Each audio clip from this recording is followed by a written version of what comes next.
Well, this morning we conclude chapter 3 here in Ecclesiastes. And as we make our way to chapter 4, as you'll be reminded, we're looking at this sort of three-part series, largely because I really want to hold together the end of chapter 3 with the beginning of chapter 4. As I said last week, we tend to turn the page, turn the chapter, and think we've entered into entirely new territory, and we forget what's behind and press on to what's ahead. But in most of Scripture, and especially when it comes to wisdom literature, we really need to hold things together and keep in mind that woven themes and repetition is a really important part of understanding the book rightly. And so we've titled this three parts, the Dust of Death. And that'll perhaps become a little more clear this morning. It'll certainly become clear next week why that's our title and how that holds together the end of chapter 3 with the beginning of chapter 4. This is part 2, and as we come to the conclusion of chapter 3, let me give you a very brief reminder of the important things we've seen along the way. First, we began this chapter with a focus on time. Verse 1. To everything there is a season, a time for every purpose under heaven. So the focus of the first two chapters was this despairing lament about the conditions of life under the sun as the king in Jerusalem sought to find gain in all of his toil, answering the perplexing question of chapter 1, verse 3. And as he watched everything crumble away, everything slip through his fingers, he comes to the wisdom that we began to see in chapter 3. His attention shifts from the work that he was doing, from the things that he was seeking, to now what God is doing, the work that God carries out and the things that God pursues. And so we have this focus on time. He recognizes that the purpose which stands under heaven cannot be his nor any human being's. It must belong to God and to God alone. And of course this introduces a tension, because our time under the sun occurs with what God has put in our hearts. Verse 11, He has made everything beautiful in its time. He has put eternity in their hearts. And so we saw the importance of verse 11, this tension between our mortality under the sun and the eternity that surges within our life. No one can find out the work that God does from beginning to end. We're not around to see it. We're only here for a moment. Our lives are like a vapor. But that eternity within our heart is resonating to the way that we were made, meant to be image bearers of God and dwell with Him forever. Then we came to the second so-called carpe diem statement. We saw that at the end of chapter 2. There's 6 total in the book of Ecclesiastes. As we said, that seize the day is not the sentiment at all. So rather than carpe diem, I like to say accipe diem, receive the day. And we saw that in verse 12 and 13. I know that nothing is better for them than to rejoice and to do good in their lives, and also that every man should eat and drink and enjoy the good of all his labor. This is the gift of God.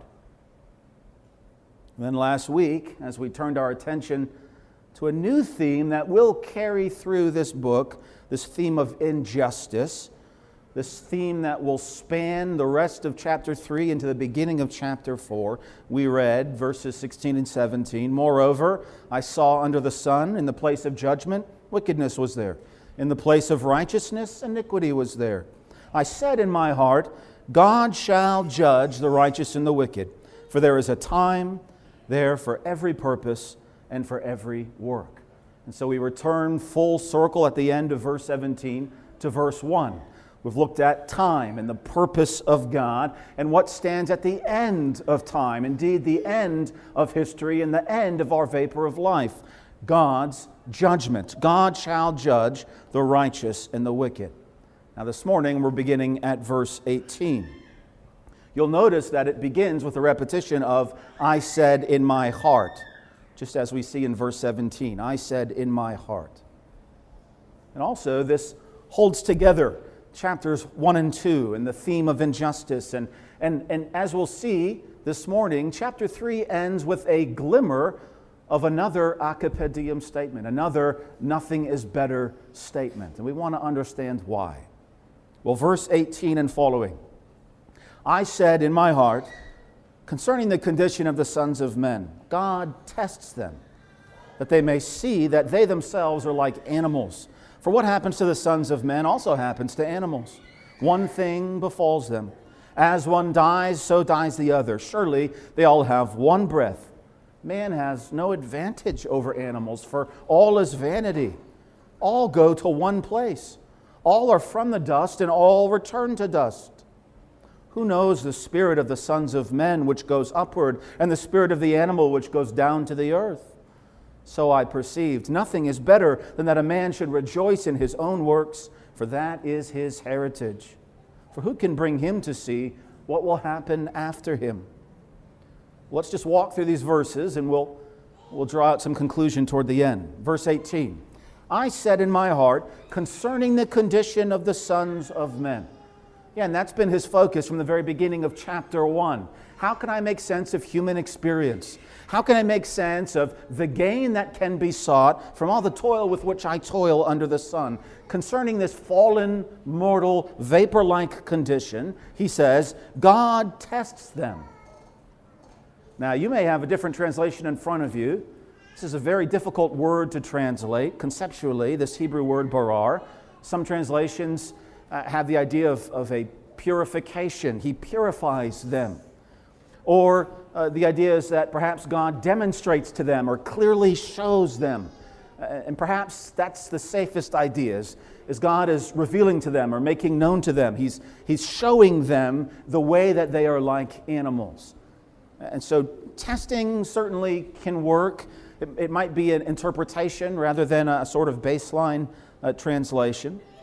And the question is, what is this connection with verse 17? Verses 16 and 17 introduce the theme of injustice, and then all of a sudden we seem to turn to something entirely different in verse 18.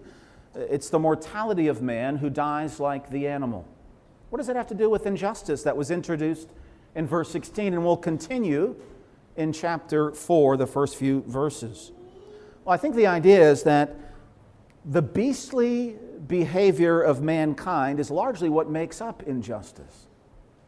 That in that sense, there's an infinite distance between God, our Creator, and the way that we are to image Him, and the things that actually exist in terms of human experience, the way that we are treated and the way that we treat others. We're far more like animals, red in tooth and claw in that sense. Of course, in that mortal expression, we're not like the Creator. We're like any other creature whose life is entirely dependent upon God. And as the king will go on to say, we all have one breath, one spirit, one ruach, one reception of life from Him who sustains and governs all of life. As one commentator said, what this verse is doing is establishing the creatureliness of humanity. What makes us to differ? Well, on the one hand, all sorts of things make us to differ. We won't spend too much time exhausting that point. But the point the king seeks to make, in light of the end of death, is the creatureliness of humanity. This passage, by the way, since Augustine, and there's famous passages in his letters or in City of the God or in his little treatise on the soul and its origin or other important figures like Gregory, this has been a discussion about the existence of animal life in terms of returning to God, or in terms of even the afterlife, the resurrection. I started to wade a little bit into that this week, and I abandoned. I said, I'm not getting lost in these weeds. If that's of interest to you, I can point you to some interesting references. But the idea that somehow there's an animalistic spirit that still has a place in the afterlife. And this is something that some of the church fathers began to wrestle with, what we would call the ontology of animalia, the form of being or the existence of animal life. Am I going to see Ralphie again in glory? I don't know. These things are too wonderful for me to know. More local to home, some of you have heard of Anne Hutchinson of Massachusetts Bay Colony in the 1630s, and she had some rather interesting takes that got her into some boiling water as a result of this passage here in Ecclesiastes 3.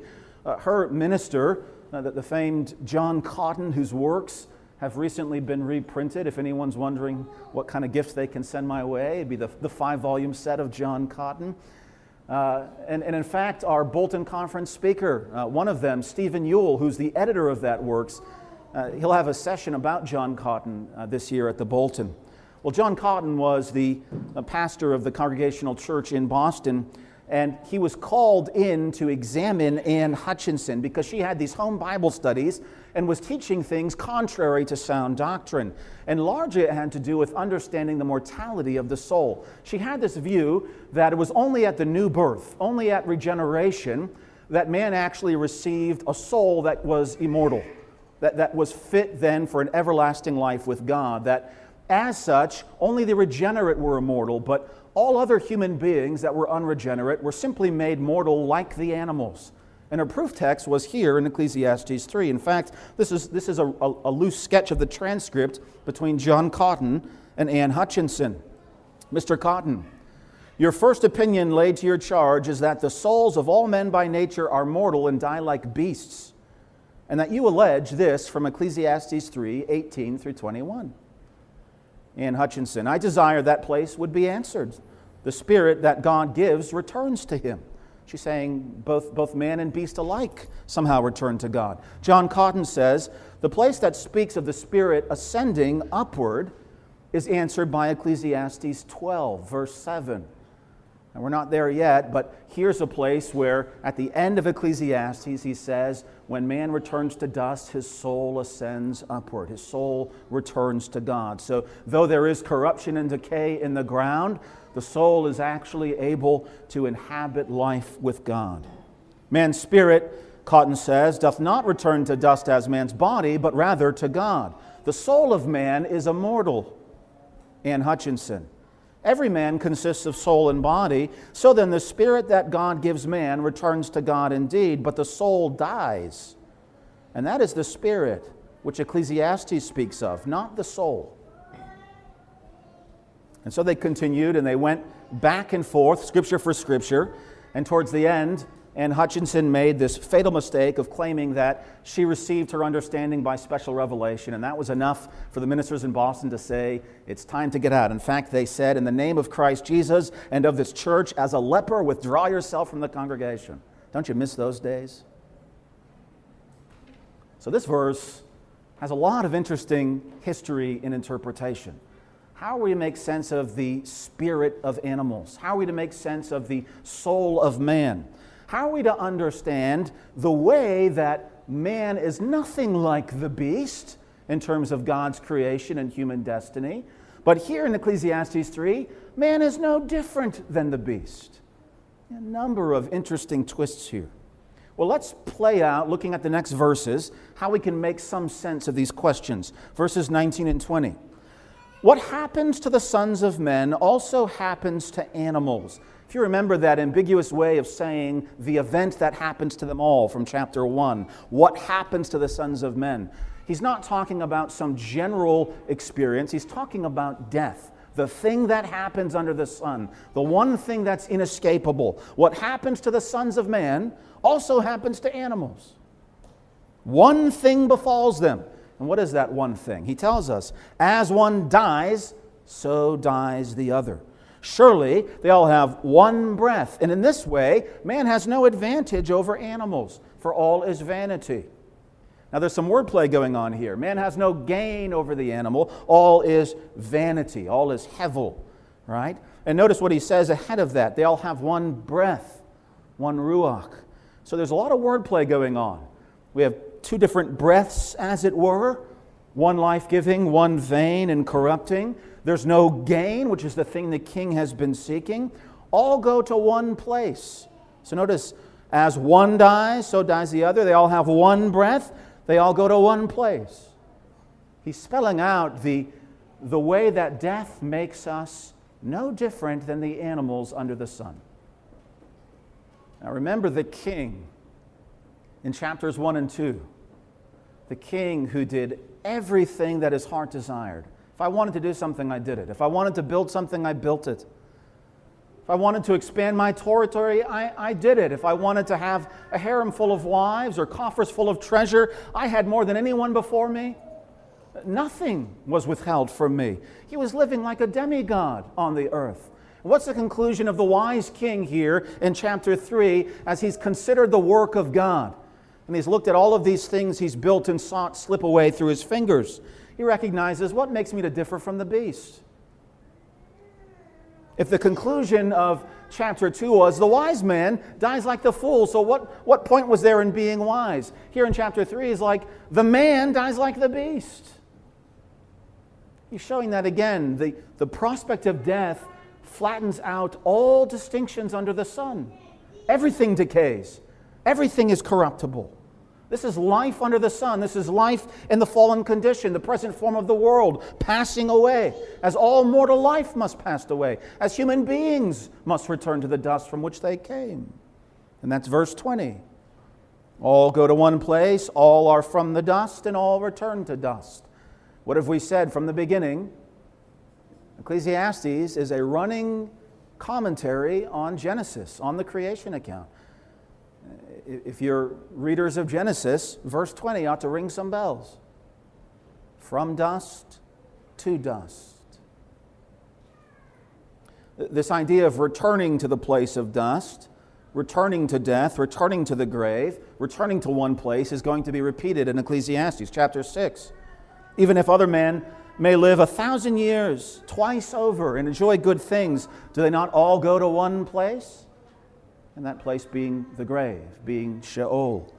Ecclesiastes 9 verse 10, whatever your hand finds to do, do it with all your might. For there is no activity or planning or knowledge or wisdom in the place you are going, which is Sheol. One place. All go to the same place. Again, the idea here is not speaking of the resurrection of Ralphie, necessarily, or chipmunks and squirrels and the thing you ran over when you were rushing to church this morning. The same place here is the grave. That becomes clear in chapter 6 and chapter 9 because the point is the same thing happens to them all. Under the sun, the same event occurs, the same place. They return to dust. That's what we're looking at. So we shouldn't speculate about the immortal dimensions of Animalia. Rather, the point is the grave. Death swallowing up all life under the sun. As Walt Kaiser put it, death is no respecter of persons, not even of animals. Isn't that clear? Now, Ecclesiastes chapter 3, when you get to verse 21, perhaps the most difficult part, sometimes how it's translated is the spirit of man rises upward and the spirit of the animal goes down into the earth. I think that's right, but some translations translate the article as an interrogative particle. Now, if that's all Hebrew to you, that is Hebrew. And the idea then, it's a rhetorical question. Who knows if the spirit of man rises upward and the spirit of the animal goes into the earth? So it's leaving open to speculation. Who knows which way the human goes and which way the animal goes? As if there's some doubt or aspersion about the afterlife for a human being. But that couldn't be the case here. Think of what we just saw before in verse 11. God put eternity in man's heart. Think of what we just saw in verse 17. At the end, God will judge the righteous and the wicked. Those two verses alone speak to the afterlife of human beings, speak to that immortal state. So he's not questioning whether man's soul goes upward. If you doubt it here, you can't doubt it in chapter 12. He says it explicitly. So the point is simply about the gravity, the gritty reality of the grave. That's why I think it's a right translation. The spirit of man rises upward, the spirit of the animal, that life-giving breath the animal received, goes down into the earth. Now, what that means in a glorified state, you can debate with Augustine and Gregory, not with me. The point is about the gritty reality of the grave. Let's spell out that gritty reality. Eric Ortland puts it with this picture. Imagine you come across a grisly car accident. And inside of the crumpled remains of the car, there's the body of your friend, that saintly believer who sat by and worshiped alongside you every Sunday. And then next to him was a friend he was witnessing to, a staunch atheist, and in between them the remains of the family dog. Is there any obvious difference to your eyesight between the three bodies that the rescuers receive? That's exactly what he's looking at. the decay, the grave, the death. It happens to the man just like the animal. I was in Pompeii in April, and of course you go into some of these homes, and there's a very famous motif in Pompeii, and all the ware sellers and souvenir sellers hope to hook you with it. This entryway that has the Latin inscription Cave Canem, which means beware of the dog, and there's this black dog that's sort of put into the mosaic tiles. That's all over the place. Well, in one of the homes, I forget which home it is, they have the plaster cast of the owners of the house, we assume, perhaps servants in the house, and then you have the plaster cast of the dog. What makes them to differ? It's the same type of remain in the same place. They both breathe their last breath. But two things are really important to remember here. First, the king here, Ecclesiastes here, does not deny the fact that there is life beyond the sun. That's already clear in chapter 3, certainly clear in chapter 12. Remember, this is all an under-the-sun perspective. Second, because his focus is on life under the sun, there's a glory and a hope to the promise of resurrection, which is a key part of the answer to a book like Ecclesiastes. We'll be looking at that next week in great detail. It's not just the answer and the hope of the book of Ecclesiastes, it's the answer and hope of the human condition. It's the glory of the Scriptures. As Paul said, if there is no resurrection, we're to be pitied. We're fools. We're wasting our time. This is the glory of the gospel, that death is not the end, that there is something ultimately different about the destiny of image bearers who know and fear the Lord. But in the meantime, the fact that physical death is so gritty, so senseless, that in places around the world today, men and women and children are dying just like roadkill. It's something so uncomfortable, so nauseating to think, and that's what this book is doing. It's puncturing the way we think about death, the reality of death, the prospect of death.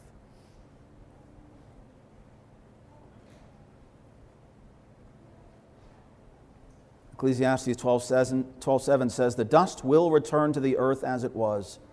The spirit will return to God who gave it." Just like chapter 3 here, that's drawing on the creation account. Genesis 2:7, "The Lord God formed man from the dust of the ground and breathed into his nostrils the breath of life, and so man became a living being." We'll look at that a little bit next week through the lens of 1 Corinthians 15. Very, very fascinating imagery here. God forming man out of the dust, but that's not enough. He also forms creatures and all animal life out of the dust as well, out of the ground as well. But there's this difference, because upon man he breathes into man's nostrils the breath of life. And then the curse comes upon fallen man in Genesis 3, verse 19. "In the sweat of your face you shall eat bread till you return to the dust, to the ground, to the Admah. For out of it you were taken, and dust you are, and so to dust you shall return." Is that not true? Again, why is this here?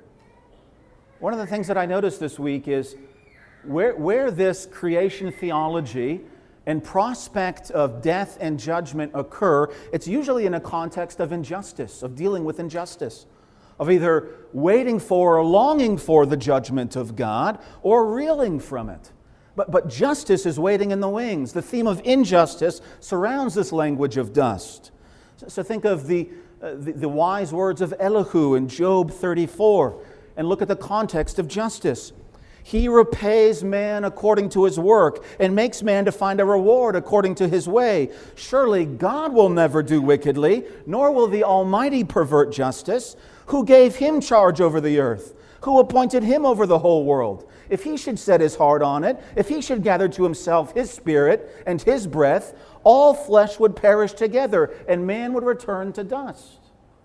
You see this theme of the justice of God, the judgment of God? And what's the confession? If God pulled back that breath of life, everything goes back to dust. Man goes back to dust. All flesh perishes together. Another example, I could give a dozen. Psalm 30, beginning in verse 8. This is a psalm of David. He's crying out about personal injustice. I cried out to you, O Lord, and to the Lord I made supplication. Lord, what profit would there be in my blood if I go down to the pit? Will the dust praise you? This is so powerful. He says in verse 10, Lord, have mercy on me. Be my helper. He's saying, Lord, what glory would it be to you if I just revert back to dust? Can my dust praise you?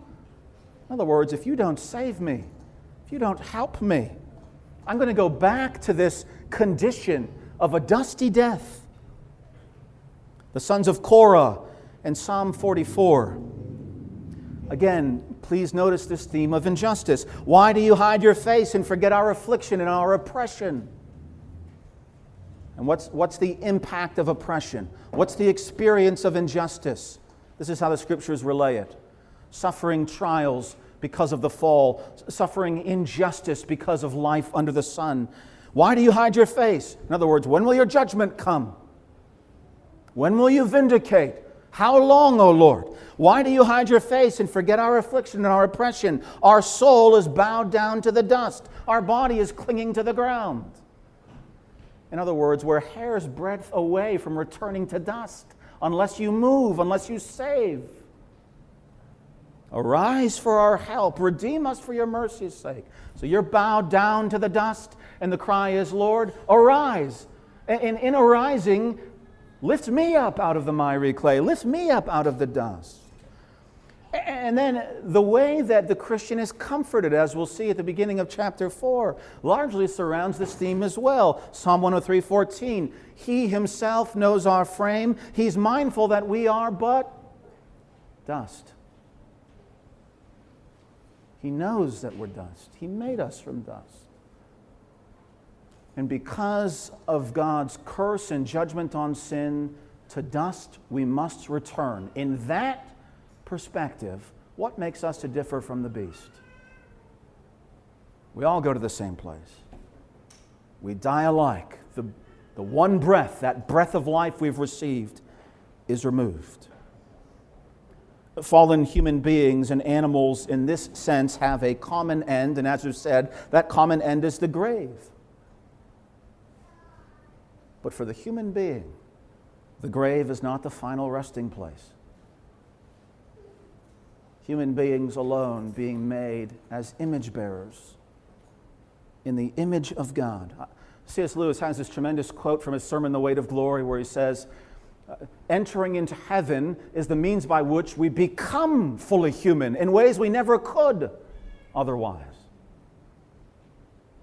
Because of the influence of Hellenistic philosophy, sometimes we think the flesh is something that we just need to eject from, this shell that needs to just return to dust. The soul, that immortality that's within us somehow, that's going to be the thing that persists. And in that sense, we think somehow we become something less than or other than human in entering into glory, entering into heaven. That's entirely wrong. We become more human than we could have been under the sun as a result of the fall. Jesus Christ being the last Adam, in that sense the telos of humanity, the first fruits of what we shall become, a human being as it was meant to be, an image bearer, expressly reflecting the glories and perfections of God. But because our life is under the sun, we have a common end with all life. Dusty death. The grave. In Adam, all dies. As a result of sin entering into the world, death enters into the world, and that shadow is spread over all of the nations and all life.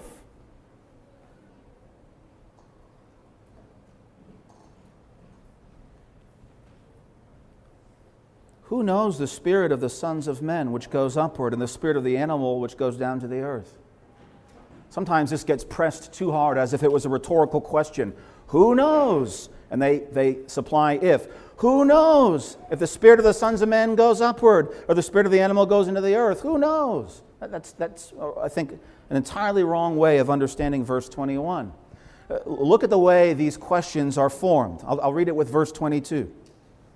Who knows the spirit of the sons of men which goes upward? or the spirit of the animal which goes down to the earth. So I perceive nothing is better that a man should rejoice in his own works, for that is his heritage. Who can bring him to see what will happen after him?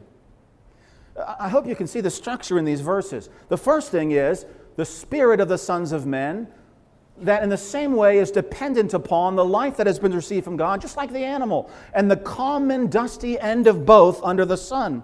But the difference between the both, who knows the spirit of the sons of men which goes upward? God knows. Who knows the spirit of the animal that goes down to the earth? God knows. What's the difference between the man and the animal? I perceive nothing is better than that a man should rejoice in his own works. Already there, you're getting the hint. There's something a little bit different about the man. The man that rejoices in his own work because it's his heritage, it's his portion. The idea is there's actually something that continues, something that's received. He's no longer speaking in terms of the animal. He's speaking in terms of the man, of the sons of man. The spirit goes upward. God knows that. And the man who knows and fears God can rejoice in his work. That's his portion. And then we return to the rhetorical question, who can bring him to see what will happen after him? Well, under the sun, he can't know. That point was already made. No one can know the work that God does from beginning to end. But because God does that work, the day is fixed, that judgment day, when all will be revealed, all will become clear. So this is a reminder. It's God who knows the difference between man and beast. It's God who made the difference between man and beast. It's God who appoints the destiny between man and beast. The things that draw us together are our mutual reliance upon God. And the fact that as our Creator, He has given us a portion. He has given us a lot. He has given us work to do, a calling to do. Did you know that God assigns the work of the squirrel? Do you know that God planned the circuit of the crow? Do you know that God designed the song of the sparrow? The idea is there's an apportionment, there's a fittedness, there's a creatorly design to all creatures. And this breath of life is something we hold in common. In fact, in Genesis 6, in the flood narrative, that phrase, the breath of life, is attributed to animals. Whether they drown in the flood, Genesis 6:17 or 7:22, or as we read, those that had the breath of life entered into the ark 2 by 2. Think of Psalm 104. O Lord, how manifold are your works. In wisdom you have made them all. The earth is full of your possessions. This great and wide sea in which are innumerable teeming things, living things, both small and great. Ships sail about. There's that Leviathan which you've made to play there. These all wait on you. What are the these? Every innumerable, tiny little living thing. Everything that God has made in the heavens above, in the land far, in the depths of the sea. All these things wait for you, that you will give them food in their due season. What you give them, they gather in. You open your hand, they're filled with good. You hide your face, and they are troubled. You take away their breath. They die and return to dust. You send forth your spirit, send forth your breath. They are created, and so you renew the face of the earth. Do you see? It's the same imagery here. For all that's different about man and beast, this is what is similar. When God takes away their breath, both man and beast die and return to dust. They were only created because God sent forth His Spirit hovering over the face of the deep. God is the one who renews the face of the earth. God is the one who's able to redeem His image bearers out of dusty death. Now we come to the very end here. We come to the Akape Diem statement at the end of chapter 3. Why is that here? Why is that here? Well, the king may be thinking of the injustice that is coming our way, which we cannot prevent, nor can we foreknow. He might be thinking of the fact that we are going to return to dust, and that perspective, of course, is what helps us think differently about each day. If I live in the prospect of being judged by God, it should have an impact on my daily life. if I live in the prospect that I must return to dust, it should have an impact on the way that I live. So essentially it runs like this. You could be wrongfully treated tomorrow. You could die in your sleep tonight. No one knows the work that God does from beginning to end, so enjoy your work now. This is your portion. In other words, you're far more like the animal than you are like the Creator. Don't live like you're a demigod. Tomorrow I'm going to do this, and next week this, and next year this. Rather, we ought to say, if the Lord wills, like a creature dependent upon Him.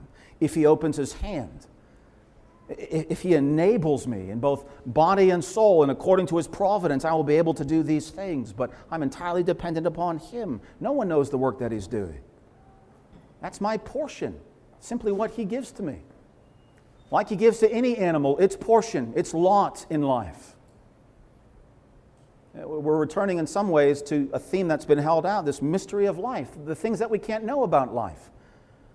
Because we don't have the wisdom of God or the mind of God. We don't have the power and control of God. We can't see the beginning from the end. We're just here for a little moment, a flicker in the sun. And the idea is that rather than endlessly speculating about where things are going or what things need to happen, we simply need to be tending to the portion that God has given us. I think that's why it's here. You can't control injustice. And if you think about your frailty and dependence, you're really no different than an animal. In fact, you're just a mere breath, as Psalm 104 says, as James says. And so rather than living like a demigod or trying to control or change your portion, you should receive your portion from God's hand and be faithful to it. But because you're a human being, and if you know and fear the Lord, this portion under the sun will not be your only portion. This will not be your portion forever. You will have a portion that will occur in everlasting glory. So the idea is that we can be faithful to the portion that God has given us under the sun as we fix our eyes on our portion forever. It's going to be a major... We'll look at that next week. Next week we'll be seeing how this is how Jesus Christ endured. It was the joy set before Him. He knew His portion. He knew the difference between the lot He had in His life under the sun and the everlasting inheritance He was seeking. And that's why He was able to endure the cross and its shame. He had a resurrection hope, as all of the prophets long to have, as we see in the Psalms and as we see in the prophets, a way out of dusty death. In any given season, we're tempted to imagine or think or speculate or worry about the things that we don't know that we so desperately want to control. But as we've seen throughout chapter 3, God is the one who designates our times and our seasons. We can't shorten them, we can't extend them beyond His will or His control. So rather than digging and scraping to find out the things we cannot know, to uncover the purposes that time under the sun will not reveal, we are rather to receive every day from His hand as our portion and be faithful to what He's given us. This is how to deal with the dust of death. The way forward in our seasons is not rehearsing what we cannot control, what we cannot find out. It's rather being faithful to what we do know, to what God has made clear.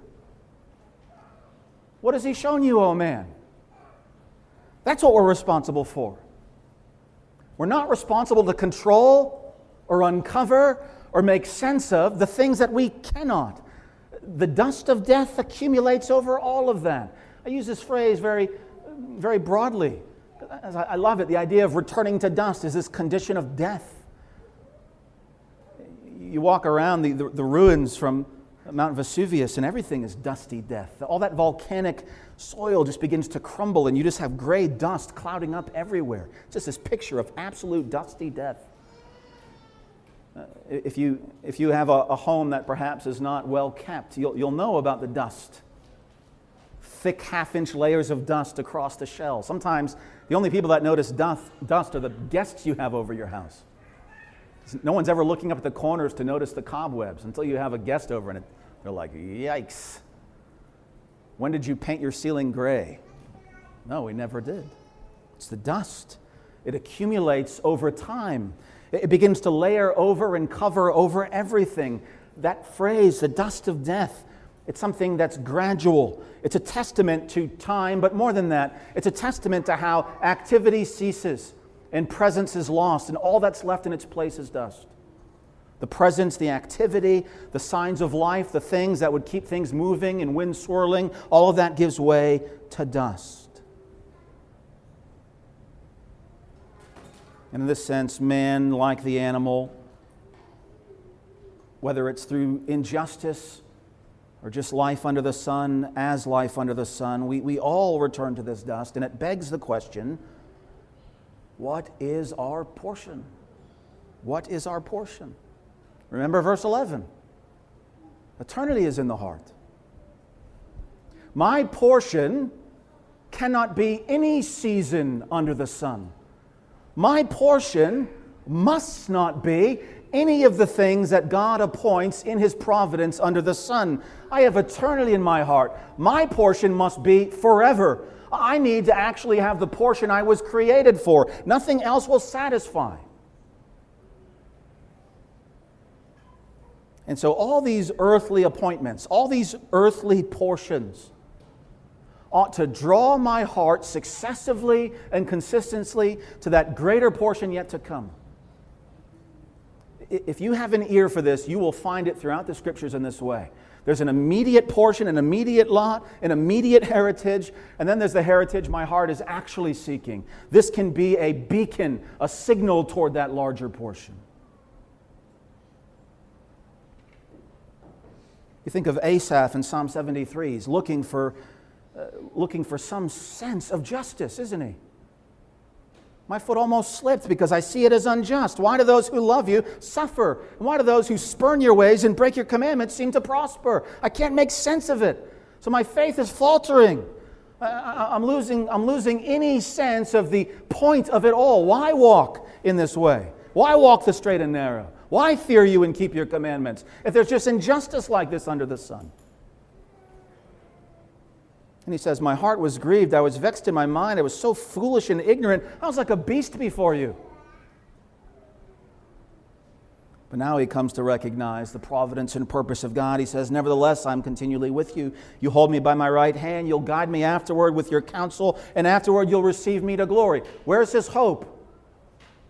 When he was looking at his lot, his portion as a faithful lawkeeper, as a believer of God, compared to the lot, the portion in life of those who spurn God's commandments. And everything seems to go well for them.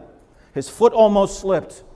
When he wanted his portion to be like their portion, when he wanted a portion under the sun to somehow fulfill his eternal heart, he couldn't find it. It was vexing to him. He started living like a beast, started thinking like an animal. It was only when he understood God and the purpose of God and desired a portion that could not come under the sun. Afterward, you will receive me in glory. And then look at the confession, verse 25. Whom do I have in heaven but you? There is none on earth I desire beside you. You see how that little twist totally shifted the desire of his heart? I was envious, I was vexed because I saw their portion under the sun. I can't make sense of that injustice. But now that I see you, now that I know there's no portion under the sun that can fulfill my heart. My desire is now for you. Who do I have in heaven but you? On earth now there's nothing I desire beside you. And so he says, my flesh, my heart fail. I'm ashamed that my heart ever deceived me in this way. I'm ashamed that I was daydreaming about that portion under the sun, knowing it all goes to dust, just like my flesh will return to dust. My flesh, my heart fails. But God's the strength of my heart, my portion forever. You see, the whole conclusion of Psalm 73 is Asaph understanding how the earthly portion gives way to the eternal portion. In Psalm 31, when David, without realizing it, prophesies, into your hand I commit my spirit, my breath, this life that you've given me. It's just yours. I commit it to you. And of course, Christ, the greater Son of David and David's Lord, says those words on the cross as he dies, "Into your hand, the one who brought me up from my mother's womb. Into your hand, the one who now has presently encircled me with great bulls of Bashan, as I watch them cast lots for my clothes, and I can count all my bones. Into your hand I commit my spirit. I give you my breath." It's the earthly portion that gives way to the eternal portion. I know I can trust you with it. I know I'll get it back. Glorious. I don't need to be envious. I don't need to daydream. I don't need to try to claw my way through life securing some portion under the sun. I have to be faithful to the portion God has given me. I can't know what I can't know, but I must respond to what I do know. I know that God's hand has a purpose. I know that nothing can be thwarted or withheld from Him. That's what I'm responsible for. And if you understand why this statement is here, that's what I can enjoy.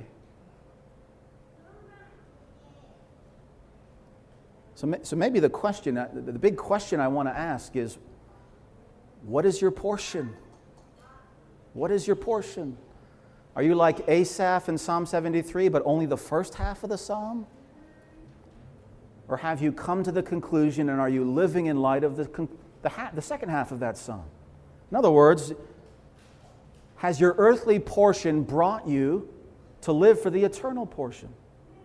Like Abraham, who dwelt in the land of promise in a tent. Because he wasn't looking for this land of promise in its present form. He was looking for the city whose builder and maker is God. We're not looking for this portion in its present form that must return to dust, as we sang in the hymn earlier this morning, when victors' wreaths and monarchs' gems shall blend in common dust.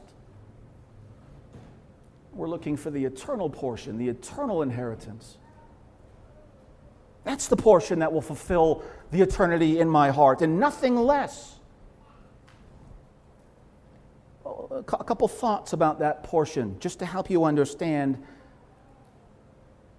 whether you're living for eternity, living for the eternal reward, or like Asaph, you're vexed with the injustice and the frustration of trying to seek an everlasting portion under a sun. The first thing to say is the portion, first and foremost, is God's portion. It belongs to God. Again, don't live like a demigod. You are not in control. God withholds His breath and everything goes to dust. He's the one that renews the face of the earth. It's not your portion. I don't want to move on from that point too quickly because it's such a radical challenge to the way we experience life. I've earned this. This is my keep. I built this with my hands. That's our attitude. No, the only one who ever rightfully says, "Mine is God." Everyone else is simply a steward, a suitor, a dependent. The portion is God's. It's God's to give, and it's God's to take. Don't you see some resonance in that pathetic picture of the prophet Jonah under the shriveling gourd? All I wanted was just some shade, and now you even took that away. How many shriveling gourds do we have in our lives, brothers and sisters? Well, the first thing is, these are God's to give, God's to take. As we said last week, shall not the judge of all the earth do right? Others may treat me unjustly. My God will never treat me unjustly. So He distributes it according to His will. This will is not arbitrary. It's not capricious. It's not like the gods of Greco-Roman mythology. He distributes it according to the perfections of His character, the goodness of His purpose, the mercy that surrounds us and renews every morning. So you recognize this portion is mine because I am seeking to follow the almighty hand of God that will not lead me astray. I cannot control this portion. I cannot secure and make this portion under the sun everlasting. This portion will never satisfy me. I have no scope over its quality. I have no say over its fruitfulness. I can't expand it.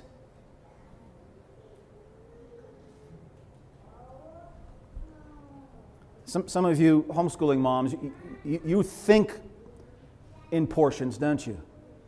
Like if you have a big family, one big crock pot gets dropped on the kitchen table and everyone doles out a bowl full, and that's your portion. And if there's anything left, that's it. I remember my dad saying he grew up with a lot of brothers and sisters, and it was like you learned to eat quick because you wanted that second round. If you didn't eat fast enough, then that was your portion. That was it. You missed out. The modern mindset is you got to scramble. You got to secure.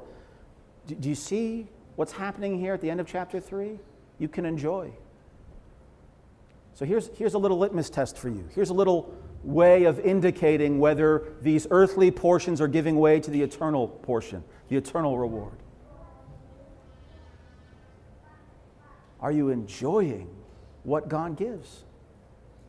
That's the whole point of these statements that are occurring throughout Ecclesiastes. Are you receiving it? Are you receiving it from His hand? Sometimes we think, and this is not necessarily a wrong way to think, it's just a difference. I'll know that I'm living for the reward if I'm more diligent, if I'm trying harder, if I'm surging forward, if I'm fighting that good fight. It's not a bad thought. There's a lot of truth to that. You'll know you're living for the eternal reward if you're sacrificial, if you're not holding anything close, but holding everything with a loose hand. In that sense, you've learned how to be content. Well, that shows that you're living for the reward. That's how Abraham lived in a tent. Let me tell you another way you'll know you're living for the eternal portion.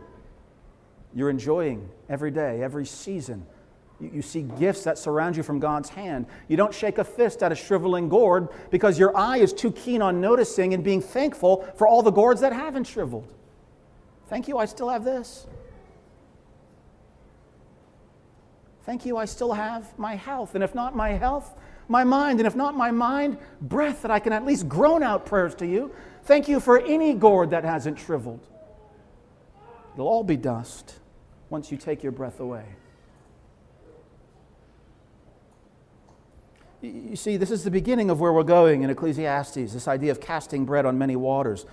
Thinking about God's portion, God's allotment for you, it implies a response of awareness and then gratitude and then responsibility. So are you enjoying it? And then with that, are you cultivating that? Are you cultivating that joy? This is a key. Are you sharing that joy with others? Are you testifying of that joy? What difference is that joy making in terms of your peace, your contentment? Are you cultivating that in other virtues in the Christian life? Are you growing in the fruit of the Spirit as a result of that? That'll tell you everything about... I will be able to do that in the next portion, in the next chapter, in the next season I'll do that. I just need to get there. Wrong. You can do that this morning, whatever the portion may be. This season, whatever the trial may be.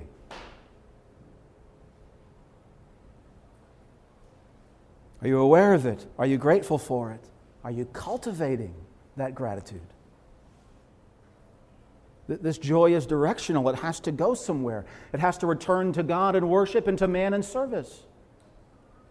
It shows whether we're living for the eternal portion or whether we're clawing our way like Asaph to try to secure it in this life, in this world. What is your portion? How are you receiving it? You come to this realization like David in Psalm 37, the little that a righteous man has is better than the riches of many wicked. For the arms of the wicked shall be broken, but the Lord upholds the righteous. The Lord knows the days of the upright, and their inheritance shall be forever. So a righteous man has little, that's no trouble to him. Why? Because he knows his inheritance is forever. He knows the difference between a portion under the sun and a portion beyond the sun. Or as one Puritan said, the difference between a passage in life and a portion to come. Do you know the difference between your passage in life and the portion to come?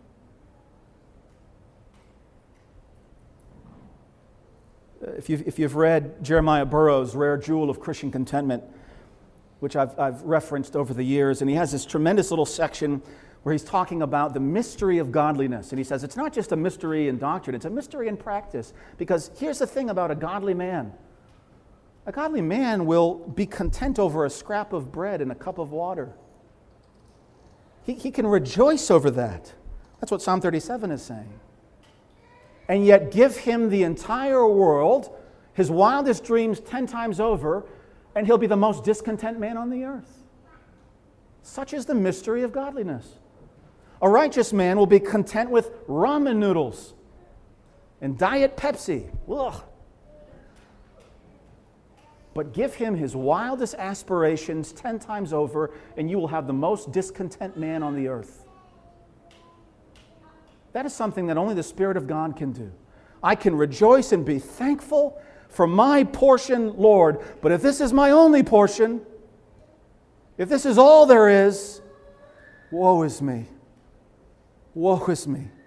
I need more than this. I've got eternity in my heart. I need something everlasting. I need you. You are my portion. That's the conclusion of Psalm 73. There's nothing on earth I desire besides you. When you're at that place, every portion is something you can appreciate and celebrate, testify to, and serve. You can cultivate it for the glory of the God you're seeking. It's His eternal reward, His portion. How many of us live this way, brothers and sisters? Burroughs says, a contented man, though he is most contented with the very least things in the world, is the most dissatisfied that lives in the world. Or to put it in another way, Burroughs says, the little in the world that a Christian has will content him as his passage, but all of the world and 10,000 times more will not be content for his portion. And Burroughs goes on to say, the Christian that thinks in this way knows their portion is not golden streets. It's not the crowns we cast before nail-pierced feet. The portion, as Asaph says, is God Himself. The contented Christian is not someone who has finally found the peace of God or the health of God. It's someone who's found the God of peace, the God who gives health. It's not a Christian who finally finds mercy. It's one who's found the God of all mercy. You see the difference? That's the portion. That's the call. God has put eternity in our hearts, but He's bound us within time, and this is all, as we'll see, to drive us to Himself. He's doing a work. This work will continue until we return to the dust from which we came, just like the animals that we live with. They're a picture to us of the purpose and portionment of God. You're here in the way that I've allotted your life, and then you go to dust. The Christian has his eye on the portion yet to come. This life will not satisfy the eternity with his heart. He knows judgment is coming. And so with the Spirit yearning jealously within, he fights the good fight of faith. He resists the world and the flesh and the evil one. He labors and sows diligently in hope, awaiting the fruits of righteousness to be yielded, like a patient farmer waits upon the earth, longing in his heart for the day when creation is made new and the Savior comes to reward all those who labored for the eternal portion, rather than wasting and spurning their breath for something under the sun. I perceive there's nothing better for a man than this. If you're rejoicing in this kind of work, that's your portion, but it's not your portion forever. Who do we have in heaven but you? There are none we desire on earth besides you. Our flesh, our hearts, they fail, but God is the strength of our hearts. Is He our portion forever? Let's pray.